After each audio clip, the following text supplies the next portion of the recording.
तो गाइस हमारे paid Telegram channel पर चुनाव सील का पूरा नॉवेल एक्सप्लेन हो चुका है। उस पर 1 मंथ सब्सक्रिप्शन केवल 79 रुपीज में ही मिल रहा है, जो 85% ऑफ है और यह ऑफर केवल कल तक ही वैलिड है। जिसको भी ये बाई करना है आपको लिंक डिस्क्रिप्शन बॉक्स और कमेंट बॉक्स में मिल जाएगा। उस पर सिंपली क्लिक करिए, फोन नंबर से लॉगिन करके बाई कर लीजिए। तो चलिए एपिसोड की स्टार्टिंग करते हैं। तो गाइस जैसे कि हमने पिछले एपिसोड में देखा था कि लॉन्ग हाउचे ने एल्डर चेन होंगी को हरा दिया था। तो एपिसोड की स्टार्टिंग में जो चेन होंगी होते हैं वो अपने स्पिरिचुअल टेंपल की लॉबी में चले जाते हैं। तभी वहां पर जो एल्डर सेंस हुई मतलब जो चेन होंगी की पत्नी थी वो आती है और कहती हैं क्या फालतू में आप भी गुस्सा हो रहे हैं। आजकल के नौजवान भी काफी ज्यादा टैलेंटेड होते जा रहे हैं, हारने में कौन सी शर्म रखी हुई है। तो वहाँ पर एल्डर चेन होंगी कहते हैं अरे मुझे चिंता इस बात की नहीं है कि लॉन्ग हाउचे पावरफुल है, मेरी गलत फहमी की है। दरअसल मैं हमेशा सोचता था कि मेरी पोती चेनिंगर जिसके पास संत आत्मा बॉडी और संत आत्मा क्लोथ है वही सबसे ज्यादा पावरफुल है और भविष्य में वो लॉन्ग हाउचन से भी आगे जा सकती है। लेकिन मैं लॉन्ग हाउचन की उम्र और उसकी स्पिरिचुअल एनर्जी को देखकर ऐसा लगता है कि वह उसे कभी भी पार नहीं कर सकती। और गाइस मैं आपको यहाँ पर बताना चाहता हूँ कि लॉन्ग हाउचन की इंटरनल स्पिरिचुअल एनर्जी 120 पहुँच चुकी है। मतलब लॉन्ग हाउचन अब आधा गॉड बन चुका है, जिसके कारण वह हेवनली बॉडी और भगवान का अवतरण टेक्निक को परफॉर्म नहीं कर सकता।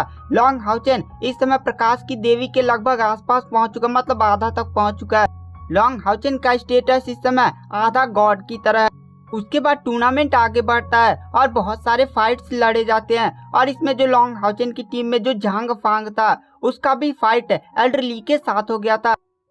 एल्डर ली इस समय काफी ज्यादा पावरफुल है, जिसके कारण झांग फांग उनके सामने ज्यादा नहीं टिक पाता है। बस लगभग 2-3 मैच में ही वहां पर झांग फांग भी हार जाता है। उसके बाद हमें दिखाया जाता है कि ऐसे फाइट्स आगे बढ़ती, जिसमें इस बार की किस्मत खराब थी सीमा जियान का सामना एल्डर ली के साथ हो जाता है और वो सीमा जियान कहता है क्या मेरा भी सामना एल्डर ली के साथ हो गया। एल्डर ली एक काफी बड़े कल्टिवेटर हैं और यही समझ लीजिए कि इस टूर्नामेंट में सबसे ज्यादा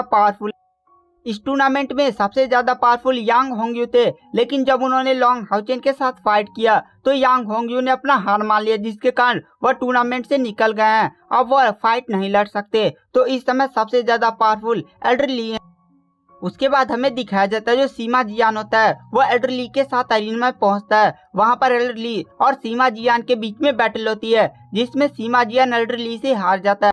दरअसल सीमा जियान की सबसे बड़ी पावर उसके विस्फोटक गोले में थी, लेकिन इस युद्ध में किसी भी तरह का हथियार उपयोग नहीं करना पड़ता है और सीमा जियान एक प्रीस्ट है, जिसके कारण सीमा जियान अपनी स्पिरिचुअल एनर्जी पर ही डिपेंड रह सकता है। लेकिन एल्डर ली की स्पिरिचुअल एनर्जी पहले ही 4 लाख को पार कर चुकी है और सीमा जियान तो भी लगभग 1.5 लाख पर ही है, जिसके कारण वह एल्डर ली से हार जाता है। उसके बाद हमें दिखाया जाता है अब टूर्नामेंट का चौथा राउंड शुरू होता है और इस चौथे राउंड में अब ज्यादा कॉन्टेस्टेंट बचे नहीं हुए थे। मेज टेंपल के लगभग 5 कॉन्टेस्टेंट बचे हुए थे, नाइट टेंपल के लगभग 3, लॉन्ग हाउचन की टीम में लगभग 4 कॉन्टेस्टेंट बचे हुए थे और वॉरियर टेंपल और असैसियन टेंपल तो पूरी तरह से इस टूर्नामेंट से बाहर हो गए थे। आज ही के दिन इस टूर्नामेंट का फाइनल होने वाला है।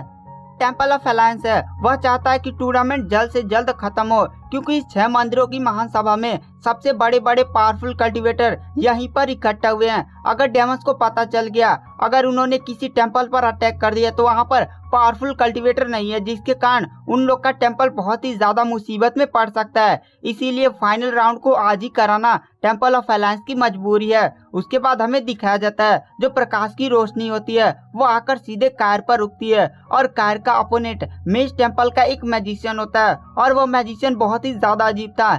मेज टेंपल के बहुत सारे कल्टिवेटर तो इस मैजिशियन के बारे में जानते ही नहीं थे और कुछ लोग शौक में कहते हैं अरे भाई तुम इसको जानते हो, ये मेज टेंपल से है, लेकिन हम इसे क्यों नहीं जानते। तभी दूसरा बंदा बोलता है अरे शायद ये मेज टेंपल का कोई छुपा हुआ इक्का होगा, चलो देखा जाए बैटल में ये कौन सा कमाल करता है। उसके बाद हमें दिखाया जाता है वो जो मैजिशियन होता है वो एरिना में इंटर करता है और कायर भी एरिना में इंटर करती है। वहां पे जो एल्डर चैंग जीडियान होते हैं वो सीधे उन दोनों के बीच आते हैं और फाइट स्टार्ट करा देते हैं। जो कायर होती है वो तुरंत अपने हाथ में एक आध्यात्मिक खंजर बनाती है और ये आध्यात्मिक खंजर डेट ऑफ गॉड का आध्यात्मिक खंजर था। दरअसल कायर की सबसे बड़ी शक्ति उसका द डेट ऑफ गॉड का खंजर ही है, लेकिन इस युद्ध में किसी तरह का कोई भी विपन अलाउ नहीं है, जिसके कारण कायर को एक आध्यात्मिक खंजर बनाने की जरूरत पड़ी है। उसके बाद हमें दिखाया जाता है जो कायर होती है वह सीधे अपने डेट ऑफ गॉड के खंजर से टेलीपोर्टेशन का उपयोग करते हुए इतनी तेज टेलीपोर्ट होकर इधर उधर घूम रही थी कि वहाँ पर जो वो मिस्टीरियस एल्डर भी था वो काफी ज्यादा शौक था। और गाइस इस मिस्टीरियस मैजिशियन का नाम मोहू था, जो एक अंधेरे तत्व का मैजिशियन था। इसके पास डार्क वाली पावर थी। उसके बाद हमें दिखाया जाता है वहाँ पर जो मैजिशियन होता है वह तुरंत अपनी हाथ के ऊपर उठाता है और बहुत सारे आग के गोले सीधे कायर पर अटैक कर देता है। लेकिन कायर बहुत ही स्पीड के साथ इधर उधर टेलीपोर्ट हो रही थी, जिसके कारण वह जो मैजिशियन होता है वो कायर पर निशाना नहीं लगा पाता और उसका हर एक अटैक कायर को छू भी नहीं पाता। तभी हमें दिखाया जाता है जो कायर होती है वो अपने आध्यात्मिक खंजर का उपयोग करते हुए सीधे जैसे ही मैजिशियन पर अटैक करती है, अचानक से वह मैजिशियन वहां पर धूल का कण बन जाता है। कायर काफी ज्यादा शॉक हो जाती है और वह इधर उधर देखने लगती है। तभी हमें दिखाया जाता है कायर को एक पिंजरे में घेर लिया जाता है और ये पिंजरा पूरा तरह से काला ही था। कायर इस नज़ारे को देखकर काफी ज्यादा शॉक हो जाती है और हमें दिखाया जाता है वो मिस्टीरियस मैजिशियन तुरंत कायर से लगभग 10 मीटर पीछे प्रकट होता है और वह कायर को देखकर कहता है तुम तो मेरे जाल में बड़ी आसानी से फंस गए। कायर को भी समझ में नहीं आ रहा था कि आखिर वह इस पिंजरे में कैसे फंस सकती है। वो तो इस मैजिशियन के पास पहुंच गई थी, लेकिन अचानक से ये मैजिशियन धूल का कण कैसे बन गया। तभी वहां पर जो कायर होती है वो अपने डेट ऑफ गॉड के आध्यात्मिक खंजर का उपयोग करते हुए सीधे उस पिंजरे पर अटैक करने लगती है। लेकिन कायर के आध्यात्मिक खंजर का उस पिंजरे पर कोई भी अटैक नहीं हो रहा था। लेकिन अगर कायर के पास उसका रियल वाला डेट ऑफ गॉड का खंजर होता तो बहुत ही आसानी से वो पिंजरे को काट सकती थी। लेकिन ये आध्यात्मिक खंजर था और इस आध्यात्मिक खंजर में डेट ऑफ गॉड का रियल वाला खंजर पावर नहीं था, जिसके कारण कायर के अटैक से उस पिंजरे पर कोई भी प्रभाव नहीं पड़ा था। तभी वहां पर जो एरिना में मैजिशियन बैठे होते हैं वह इस क्षमता को देखकर कहते हैं अरे ये तो एक नरक का जाल मैजिशियन वाला पिंजरा है, जिसे परफॉर्म करना बहुत ही ज्यादा मुश्किल होता है और ये काफी ज्यादा मिस्टीरियस टेक्निक भी है। आखिर ये बंदा इसे कैसे परफॉर्म कर सकता है। और तभी हमें दिखाया जाता है जो कायर होती है वो उस पिंजरे पर लगातार अटैक कर रही थी और पिंजरा भी अब धीरे धीरे हिलने लगा था। तभी वहां पर जो मैजिशियन मोहू होता है वह तुरंत अपनी पावर्स का उपयोग करके अपने डोमेन को एक्टिवेट कर देता है ताकि वह इस पिंजरे को पावर प्रोवाइड कर सके। जो मोहू का डोमेन टाइप था वो एक सपोर्टिंग टाइप डोमेन था, जो किसी भी उसकी क्षमता या स्किल को पावर प्रोवाइड कर सकता था। और हमें दिखाया जाता अचानक से मोहू के पैरों के नीचे एक पिलर नियर आकृति प्रकट होती है और वह पिलर नियर आकृति सीधे एक पत्थर का चबूतरा नियर आकृति लेने लगती है, जिसमें उस पर मोहू बैठ जाता है और अपनी डोमेन की पावर्स का यूज करते हुए सीधे उस नरक के जाल पिंजरे को पावर प्रोवाइड करने लगता है। कायर अभी भी अपने डेट ऑफ गॉड की खंजर से उस पिंजरे पर अटैक कर रही थी और वहां पर मोहू की आंखों में एक बहुत ही चमकदार वाली चमक होती है और उसके चेहरे पर एक बहुत ही बड़ी मुस्कान होती है। तभी अचानक से मोहू देखता है कि जो कायर है वो पिंजरे से गायब हो चुकी है। मोही को ये देखकर काफी ज्यादा शौक होता है और कहता है आखिर वो मेरे नरक के जाल पिंजरे से गायब कैसे हो सकती है। तभी हमें दिखाया जाता कायर सीधे मोहू के पीछे प्रकट होती है और सीधे उसके डोमेन पर अटैक करती है और तुरंत जैसे ही कायर का जो डेट ऑफ गॉड का आध्यात्मिक खंजर था वह सीधे उसके पिलर वाले डोमेन से टकराता है, तुरंत वहां पर जो मोहू का डोमेन होता है वो टूट जाता है। मोहू जाकर दूर गिरता है। मोहू अभी भी शौक में कायर को ही देखे जा रहा था और उसे विश्वास नहीं हो रहा था कि कायर उसके नरक के जाल वाले पिंजरे से बचकर इतनी आसानी से निकल सकती है। और वहां पर पूरी ऑडियंस भी कायर की क्षमता को देखकर काफी ज्यादा शौक थी।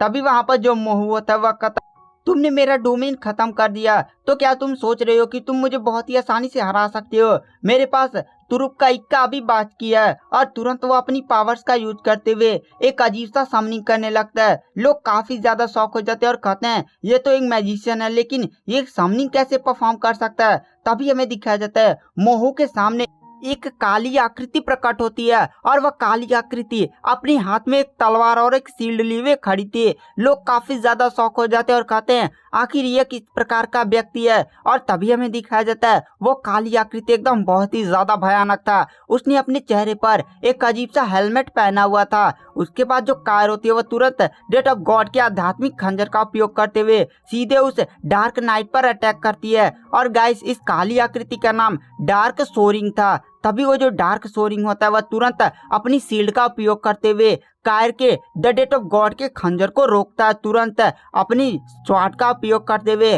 डेट ऑफ गॉड के आध्यात्मिक खंजर को तोड़ देता है और कायर जाकर दूर गिरती है। दरअसल कायर का यह आध्यात्मिक खंजर था, रियल खंजर होता तो शायद डार्क सोरिंग का तलवार टूट ही जाती।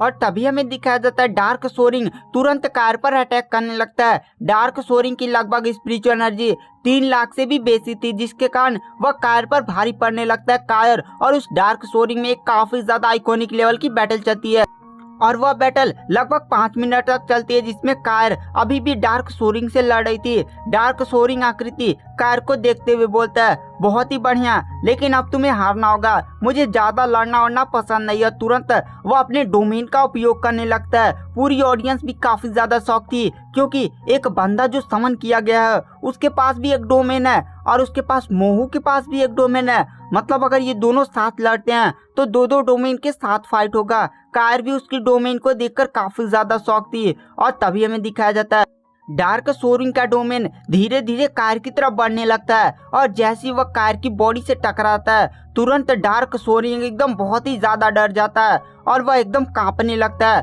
और अचानक से डार्क सोरिंग भाग जाता है। और इस नज़ारे को देखकर पूरी ऑडियंस भी काफी ज्यादा शॉक हो जाती है। तो गाइस, आखिर डार्क सोरिंग भाग क्यों गया?